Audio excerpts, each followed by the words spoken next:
What is up, YouTube? Hold up, I'll talk about Jack in the Pack in just 1 second, but first, listen to this.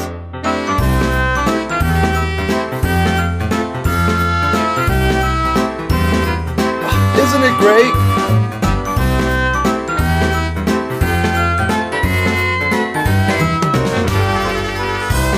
Isn't this awesome? Don't you love it? Wasn't that the best thing ever? Well, that is my new theme song, folks. This was composed by the extremely talented Tugster Intensifies. I cannot thank you enough for making this for me, man. It's just the best thing ever.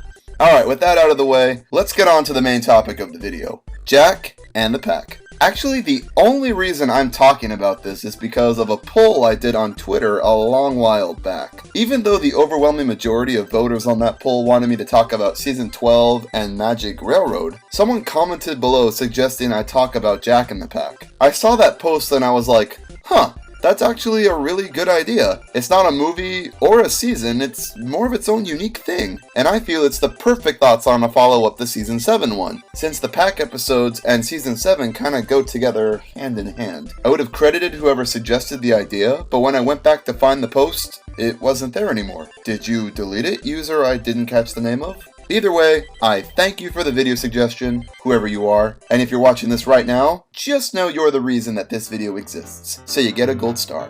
Good job.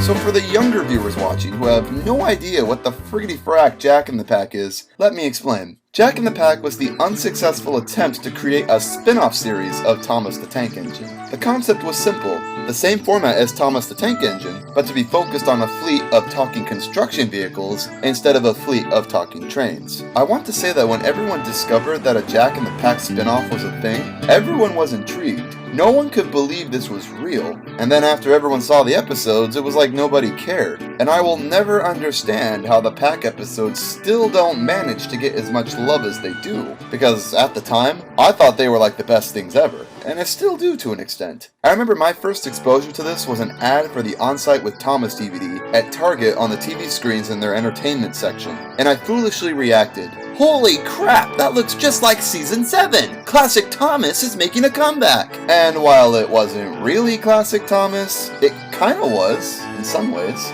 You see, Jack in the Pack was planned all the way back in 2001 during production of Season 6. And to make sure that kids would be familiar with the characters before the spin-off launched, 2 episodes from Season 6 were devoted to introducing these characters. And please, no one shoot me for saying this, but the Pack 2-parter are some of my favorite episodes from that season. Just the fact it was a legitimate 2-parter focused on all new characters was something I always found extremely fascinating. And if you saw my Diesel's Ghostly Christmas review from months ago, you'll know that I'm a big fan of 2-parters. There's just something so special and grand about them that places them above regular episodes. The actual Jack in the Pack spin-off was filmed in late 2002 alongside Season 7, hence why the Gauge 1 engines and sets look exactly the same. And after completing 13 of the 26 episodes planned, the project was scrapped when HIT bought the franchise's rights and cancelled the Pack completely. Probably because, at least for what I can assume, their interests were more towards reforming Thomas into a more marketable, educational property, rather than to continue world building. The incomplete season of Pack episodes was packed away in storage, thought to never see the light of day again,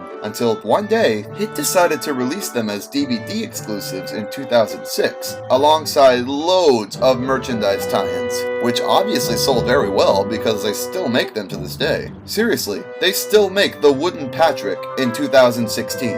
Do kids even know who he is? The episodes themselves had a very Season 7 feel to them, and while a couple of the episodes are a little silly or dull, much like Season 7, they're still very enjoyable. Even though the crew only completed half of what was initially planned, each Pack character still managed to get focus in at least one episode they each got to star in. And since we're on the topic of the characters, I may as well share with you who my favorite one is. That, my friends, is Mr. Olivator. I love Oliver's humble character, his super detailed prop, his hilariously expressive face masks, and the fact the prop's arm is compatible with different tools is pretty cool. Oliver's episodes were the most interesting ones in my opinion. Thomas's Trusty Friends is without a doubt my favorite episode of the bunch, and all the humor with Oliver is why. Especially this gem of a scene right here. Ouch! Said Oliver. Ouch! Ouch! Ouch! Do you guys remember when Thomas was full of clever humor like this that any age could enjoy? Man, I sure do. I truly miss those days. Ouch! And while I love the characters and the episodes, the reason I find Jack in the Pack so interesting is not because of the content itself, but more for its production history. There is so much behind this spin-off that is still a mystery to us. The episodes came into the public eye out of nowhere in 2006, 10 years ago, and still to this day there is so much we don't know about it. It's very similar to Tugs in that regard, where its existence was so short-lived that the people working on it forgot all about it before we even knew what it was. Tugs is almost 30 years old, and we're still finding out new information about it. And I absolutely know that the amount of production history yet to be discovered is why I'm still such a die-hard fan of it. My interest in Jack in the Pack is very similar. And while I can say that Tugs is like, perfect, I can't say the same about Jack in the Pack. There were so many baffling decisions made with this series. One of the biggies for me was the series' overly long, terrible, clunky official title. The official title is Jack and the Sodor Construction Company. Are you serious? That super long, clunky-ass title is the official name, not Jack in the Pack? You know, the name that rolls off the tongue so easily? I'm absolutely certain it was called Jack in the Pack during production, and HIT had to have changed it to something generic and inoffensive because they didn't like it. And I only assume this because they don't use the collective term, the Pack, at all in any of the episodes. They're always referred to as Miss Jenny's Machines, or...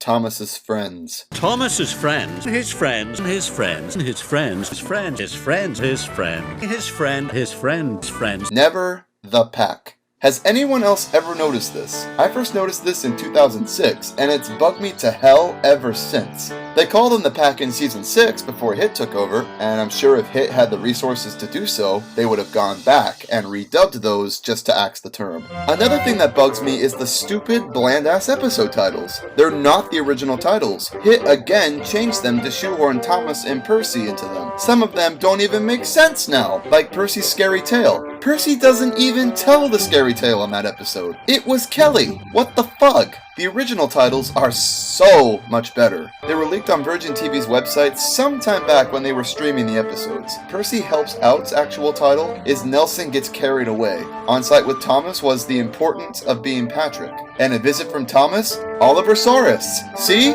Much better. Why'd you have to go and mess with crap that wasn't broken, HIT? You messed up Season 7 for the US, and you messed up the Pack episodes for everyone. Real good going there. But the biggest problem I have with the Pack series is actually something that HIT had no involvement with whatsoever, or at least to my knowledge. My biggest gripe with the Pack series was the inclusion of either Thomas and Percy in every single episode.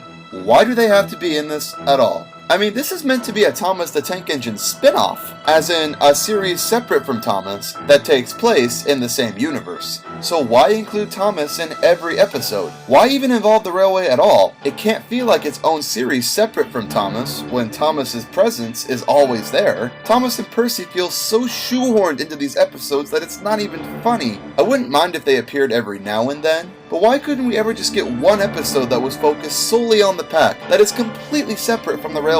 Just one episode is all I'm asking for. Just one! People complain that Thomas felt too shoehorned in the series from Season 8 onwards, but let me tell ya, this whole shoehorning crap started way before that.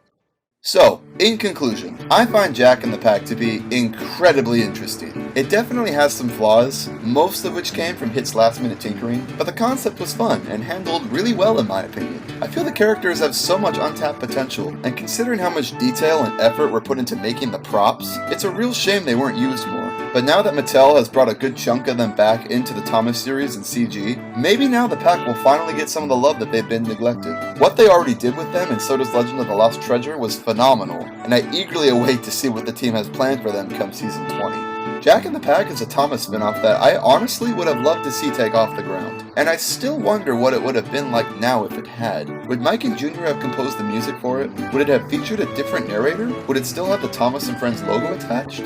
Just imagine, what if?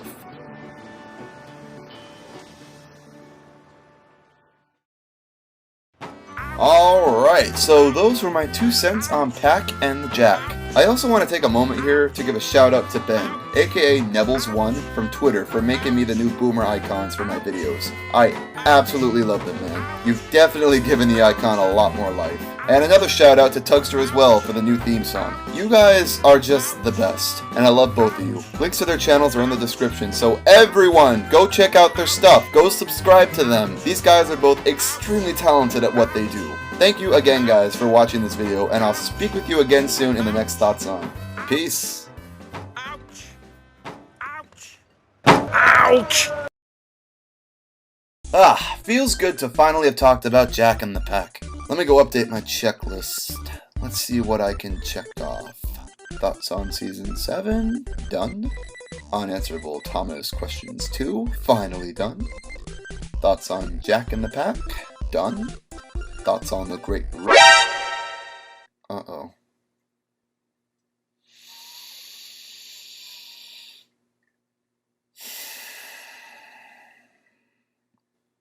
Alrighty. Well, better get started.